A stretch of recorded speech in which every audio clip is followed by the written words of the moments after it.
Assalamu alaikum. This is Muhammad Nasir. Without wasting any time, let's start our session. Our first video is based on 25 MCQs, and first MCQs is which key on keyboard can be used for slideshow. हमने कहा keyboard का वो कौन सा button होता है जो slide show के लिए यूज़ किया जाता है, जिसको प्रेस करते ही स्लाइड शो शुरू हो जाएगी। जैसे ही वर्ड स्लाइड शो आया, इसका मतलब है कि ये बात हो रही है यहाँ पे डिजिटल प्रेजेंटेशन की। वो कहाँ पे होती है? वो MS पावर पॉइंट में होती है। हमने अपना आंसर दिया कि F5 की। चलें इसको चेक कर देते प्रैक्टिकली कि हमने सही बात की है या नहीं। होना ये चाहिए F5 प्रेस करते ही हमारी प्रेजेंटेशन स्टार्ट हो जाए। तो जैसे ही हमने F5 प्रेस किया तो हमारी प्रेजेंटेशन स्टार्ट हो गई। हमने स्किप दबा पे इसको ख़त्म कर दिया। तो नेक्स्ट ऑप्शन देखते हैं, which one is hyper text language. तो HTML is hyper text markup language. HTML means hyper text markup language. ये ज़बान होती है, कंप्यूटर की ज़बान होती है। चलिए मैं इसे प्रैक्टिकली आपको थोड़ा सा करके दिखाता हूँ कि ये क्या होती है। हम थोड़ा सा प्रूफ देखें ना। हमने कहा कि ये कंप्यूटर को ज़बान होती है। ज़बान वो होती है जिसको कंप्यूटर समझता होगा। चलें हम इसको देखते हैं। मैं जल्दी से मैंने थोड़ी सी कोडिंग लिखी है HTML की, ठीक है। इसे ये इसकी ज़बान है, इसकी कोडिंग होती है। इस तरह हम ना HTML लिखते हैं। इसके बाद H1 ये मैंने हेडर का जो है दिया है यहाँ पे कोड। इसके बाद वेलकम टू फैज़ी अकेडमी, मैं यहाँ पे थोड़ा सा कुछ और लिख देता हूँ। ऐसे ही ऑनलाइन वर्ड इजाफी डाल देता हूँ। और फिर मैंने यहाँ पे H1 से जो हमारी फर्स्ट यानी कि हेडिंग है, मैंने उसे क्लोज़ किया। इस तरह उसे क्लोज़ करते हैं। और उसके बाद मैंने HTML को क्लोज़ कर दिया, ठीक है।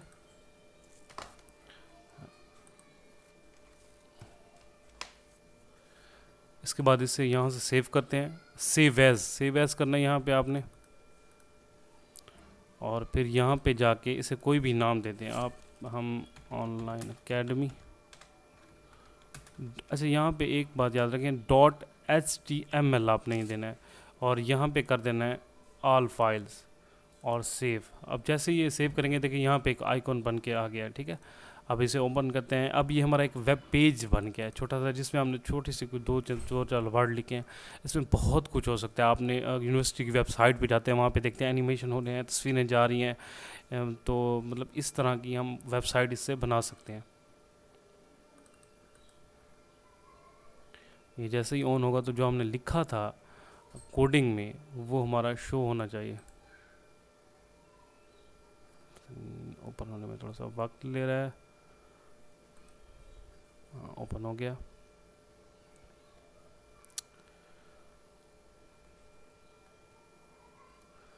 तो इसमें अब वो कंप्यूटर में थोड़ा सा हार्ड डिस्क जो है वो पुरानी है, इसलिए थोड़ा सा काम करने में डिले कर रहा है। अभी एकदम ये तीनों ही ओपन कर रहा है, तो ठीक है। ये देखिए, welcome to Faizi online academy, ठीक है। हमने जो लिखा था ऑनलाइन मैंने बाद में ऐड किया था। तो देखें ये जो हमने इसे साइज़ दिया था वो इसका साइज़ भी आ रहा है, ठीक है। हेडिंग दी थी हमने। तो ये है HTML लैंग्वेज, ठीक है। इससे वेब पेजेस बनते हैं। नेक्स्ट ऑप्शन देखते हैं, another name for free software too. अब फ्री सॉफ्टवेयर को दूसरा क्या नाम दिया जाता है? उसको दूसरा पब्लिक डोमेन सॉफ्टवेयर दिया जाता है। अब फ्री सॉफ्टवेयर होते क्या हैं? आपने वर्ड सुना है फ्री, यानी कि जो हर कोई फ्री हर चीज़ चाह रहा है। तो इस तरह ये जो फ्री सॉफ्टवेयर है ना, ये बड़ी काम की चीज़ है। दुनिया में बहुत से सॉफ्टवेयर ऐसे हैं जो बिल्कुल फ्री हैं और ओपन सोर्स हैं। अब कौन से होते हैं फ्री और ओपन सोर्स, ठीक है। तो free software is a software which give the user freedom. ये यूज़र को फ्रीडम देते हैं to run and use software for any purpose and in any manner. आप किसी भी तरीके से और किसी पर्पस से इसे यूज़ कर सकते हैं। आपका कोई भी मकसद हो ना, तो क्या होता है आप उसमें क्या कर सकते हैं, you can be use modified and even you redistributed. आप इसे दोबारा भी डिस्ट्रीब्यूट कर सकते हैं, यानी कि इसमें कोई आप एडिटिंग करके अपना इसे बना के इसमें कुछ मज़ीद यानी कि इसमें चीज़ें ऐड करके तो आप इसे खुद भी बेच सकते हैं। मतलब ये इस तरह है। इसका जो सोर्स होता है ना, देखें हर चीज़ का कोड होता है, तो इसका कोड भी अवेलेबल होता है। Source code is freely available to the customer. जो इतने भी कस्टमर होते हैं अवेलेबल होता है, ठीक है। अब इसकी एग्जांपल्स कौन सी हैं देखें। मैंने यहाँ पे जो मशहूर एग्जांपल्स यहाँ पे पाइथन देखें कि लैंग्वेज का नाम है, जिसमें HTML हमने देखा ना हाइपर टेक्स्ट मार्कअप लैंग्वेज। तो पाइथन क्या करती है, ये भी कोडिंग होती है, ठीक है। इससे हम सॉफ्टवेयर लिखते हैं, मुख्तलिफ चीज़ें बनाते हैं। और इसकी जो बहुत VLC मीडिया प्लेयर, देखें जब आप VLC मीडिया प्लेयर करते हैं, ये भी एक ऐसा सॉफ्टवेयर है जिससे आप अपनी वीडियोस वगैरह चलाते हैं, और ये बिल्कुल फ्री है, आपको कोई पैसे नहीं देने पड़ता, ठीक है। तो ये दो, वैसे इसके अलावा भी और हैं, जैसे लिब्रा ऑफिस हो गया, वो जैसे MS ऑफिस हम यूज़ कर रहे हैं, वो भी ऑफिस के लिए यूज़ होता है, डॉक्यूमेंटेशन के लिए। GNU इमेज होता है, मैनिपुलेशन प्रोग्राम होता है। इसके अलावा और मोज़िला फायरफॉक्स जो होता है, ये देखिए ये यहाँ पे है, तो ये भी जो है फ्री है, इसमें भी हमें कोई पैसे नहीं देने पड़ते, ठीक है। क्वेश्चन नंबर 4 है, which of the following is not use to access the web. अब इसमें से कौन सी ऐसी चीज़ है जो जो हम यूज़ नहीं करते किसी भी वेब को असेस करने के लिए, ठीक है। तो मोडेम, ये सब, इन सब से हम नेट यूज़ करते हैं। ISDN, ये एक पुरानी टेक्नोलॉजी है, वैसे इसको भी यूज़ किया जाता था नेट इस्तेमाल करने के लिए। ये बहुत ही मुश्किल और पेचीदा काम था जब स्टार्टिंग में ना। इसके लिए ये होता था कि हर 1000 किलोमीटर पे एक डिवाइस लगाई जाती थी, उसके ज़रिए बहुत से बहरहाल इसमें बहुत प्रॉब्लम्स आती थी, ठीक है, इस कैटेगरी में। लेकिन अब इसे यूज़ नहीं किया जा रहा, ठीक है। तो here right option is A, ISDN, ठीक है। यहाँ पे इसकी मैंने डिटेल दे दी है, और बाकी भी जो DSL है वो किस लिए स्टैंड करता है, बाज़ वक़्त पूछा जाता है कि DSL stand for digital subscribe line, ठीक है। ये ख़ास तौर पे अहम बात है, क्योंकि इसे हाई स्पीड नेट जो होता है हम उससे यूज़ कर सकते हैं। क्वेश्चन नंबर 5 है, a computer on network is identified by it's. अच्छा, जो कंप्यूटर होता है ना किसी भी नेटवर्क पे, अब हम किसी भी नेट पर हम मोज़िला फायरफॉक्स यूज़ कर रहे हैं, कोई और कर रहे हैं, तो अब वो जो है वो किस तरह जो है इसको आइडेंटिफाई करेगा कंप्यूटर। तो IP एड्रेस, तो जो IP एड्रेस होता है ना, इससे हम किसी भी कंप्यूटर का पता लगा सकते हैं। जैसे कि फॉर एग्जांपल जब हैकर्स होते हैं, वो जब किसी चीज़ को हैक करते हैं, किसी बैंक को या किसी चीज़, तो IP एड्रेस के ज़रिए उनको जो होता है ढूंढा जाता है, ठीक है। वो कौन सा कंप्यूटर यूज़ कर रहे हैं, हर कंप्यूटर का एक IP एड्रेस होता है, ठीक है। IP एड्रेस क्या होता है, इंटरनेट प्रोटोकॉल होता है, जिसके ज़रिए हम नेट यूज़ कर रहे होते हैं। क्वेश्चन नंबर 6 है, which of the following is correct option for sending same letter to multiple persons. अब इनमें से कौन सा ऐसा ऑप्शन है या कौन सी ऐसी चीज़ है जिससे हम सेम लेटर बहुत से बंदों को एक वक्त में भेज सकें, हमारा झंझट ही ख़त्म हो जाए। क्या अभी एक एक को चिट्ठी डालते रहें, एक ही दम सारी चिट्ठियाँ ना डाल दें, शायद कोई कहीं लग ही जाए। तो मेल जो मर्ज होता है ऑप्शन MS वर्ड में, तो इससे हम एक ही लेटर बहुत से बंदों को जो है हम एक ही लेटर, एक बहुत से बच्चे जो है मैसेज कर रहे होते हैं, उसके अंदर रिप्लाई करना मुश्किल होता है।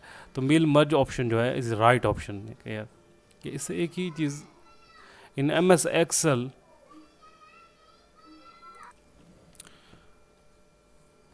क्वेश्चन नंबर 7 है, in MS Excel to create a formula you can use.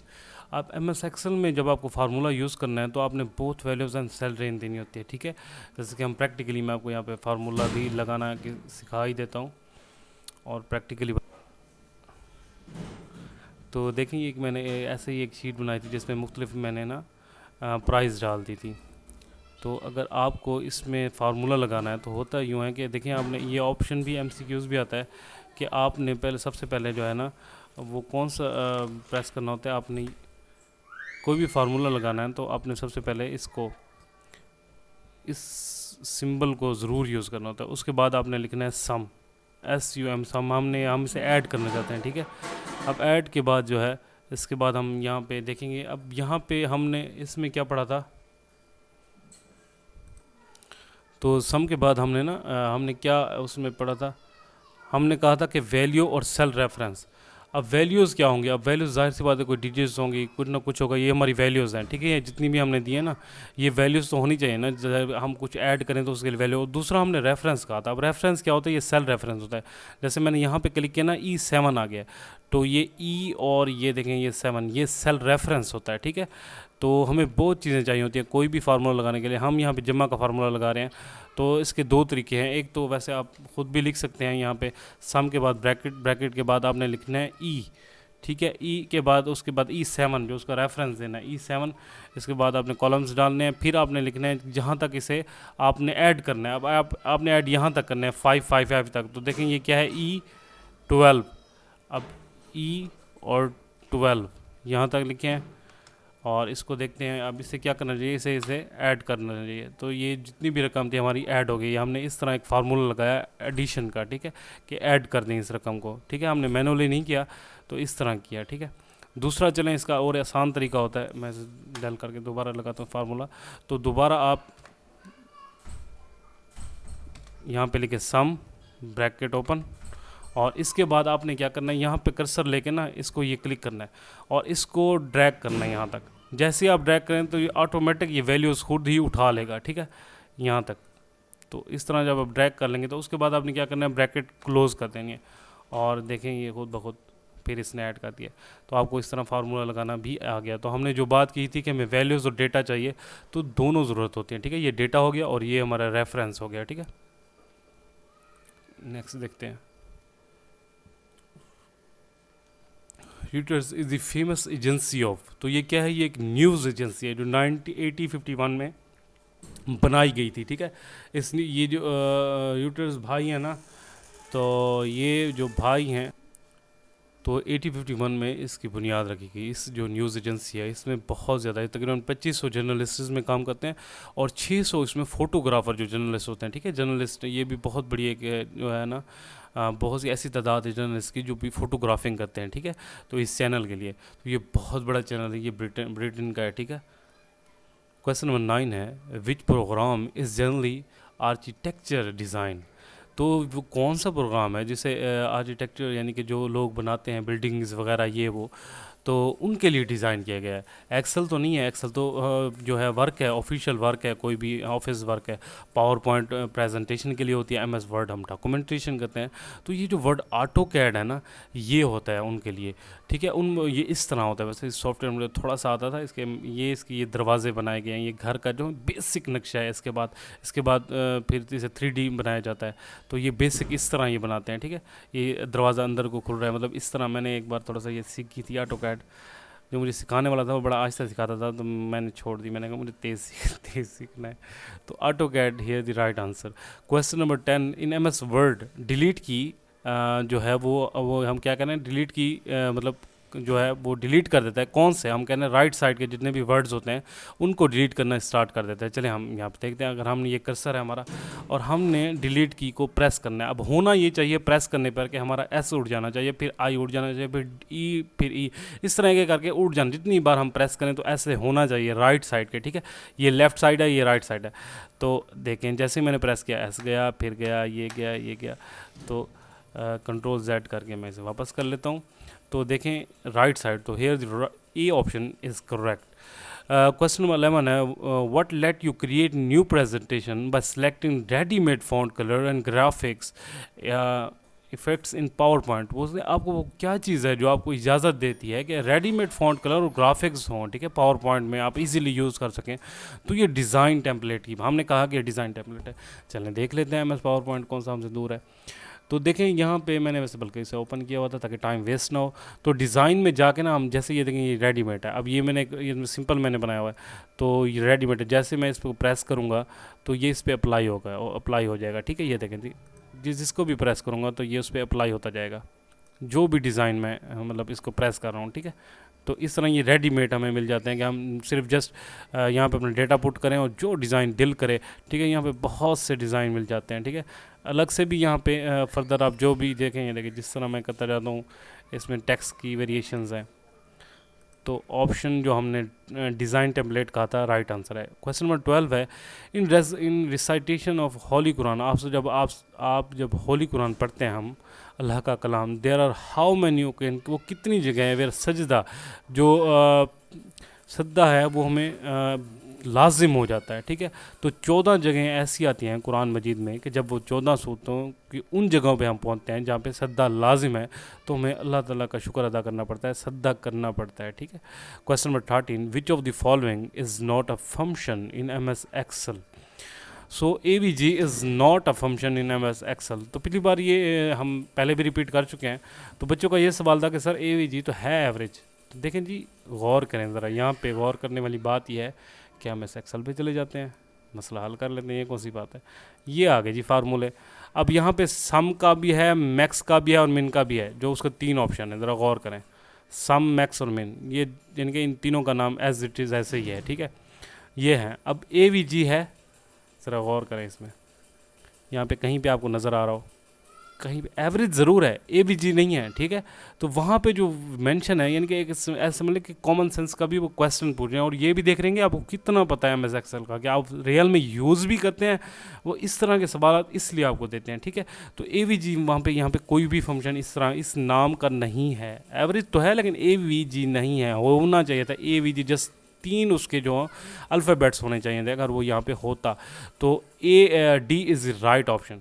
Question number 14 है, when an Excel workbook is link to a word document, यानी कि ये जो हम वर्ड डॉक्यूमेंट है, यहाँ पे हम एक्सेल की शीट को लिंक करना चाहते हैं, तो वो क्या होगा, तो हमें जैसे उसका रेफरेंस देना पड़ेगा यहाँ पे, ठीक है।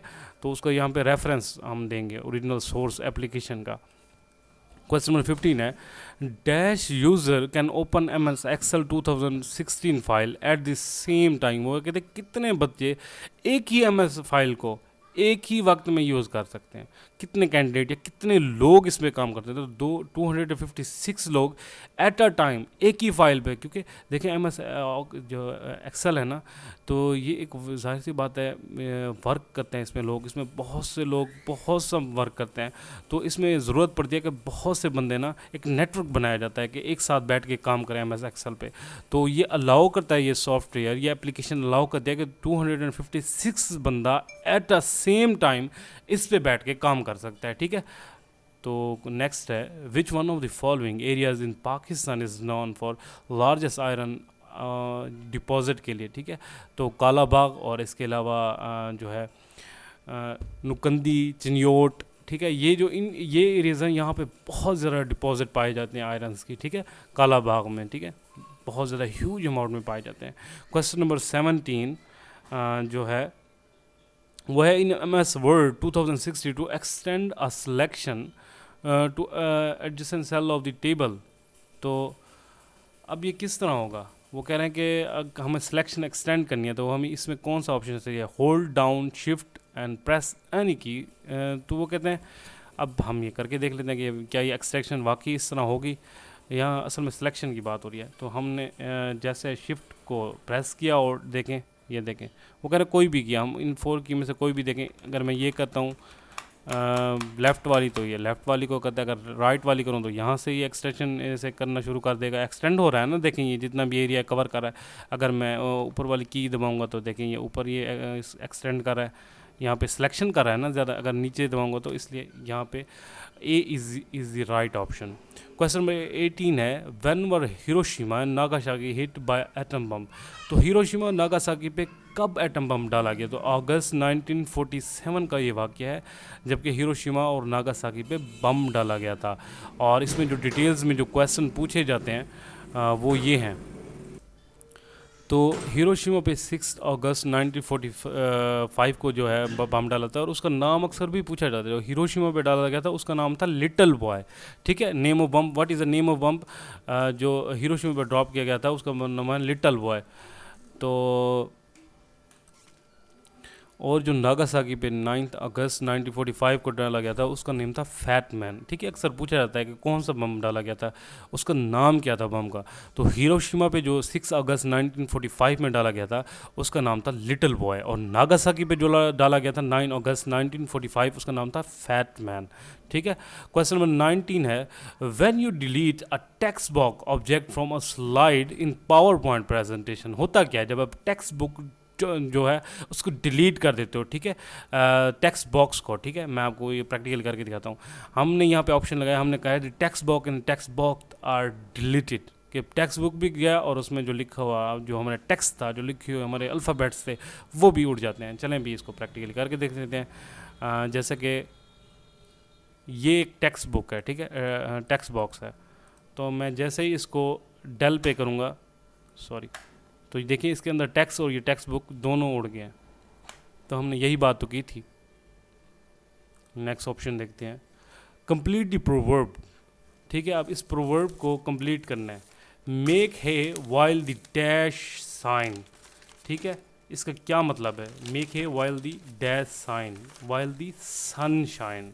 इस प्रोवर्ब का मतलब है व्हेन लाइफ प्रेजेंट अपॉर्चुनिटीज़, अब जब भी आपको ज़िंदगी में कोई अपॉर्चुनिटी मिले, कोई अल्लाह ताला मौका दे, वी मस्ट सीज देम, हमें उसे यूज़ करना चाहिए and not let them go, और उसे हमें जाने नहीं देना चाहिए। ठीक है, इस प्रोवर्ब का क्या मतलब है कि जब भी आपको देखें यहाँ पे जो इसका मतलब बन रहा है ना, वो ये बन रहा है कि जब भी आपको ज़िंदगी मौका दे कुछ करने का, तो आप कर गुजरें, उस मौके को ज़ाया ना करें। ठीक है, क्योंकि क्या होता क्या, everyone in their lifestyle get some chances, हर किसी को एक चांस मिलता है टू मूव अहेड, के आगे बढ़े। ठीक है, each big chance is a godsend, अल्लाह ताला उसे सैंड करता है, we must seize it to move forward in life, that is word the proverb wees. ठीक है, इस प्रोवर्ब का ये मतलब है, we must strike while the iron is hot, ये भी हम अक्सर यूज़ करते हैं, हम कहते हैं कि हमें उस वक्त यानी कि चोट मारनी चाहिए जब लोहा गर्म हो। ठीक है, अदर वर्ड्स में हम क्या कहेंगे, we must make hay while the sun is shine.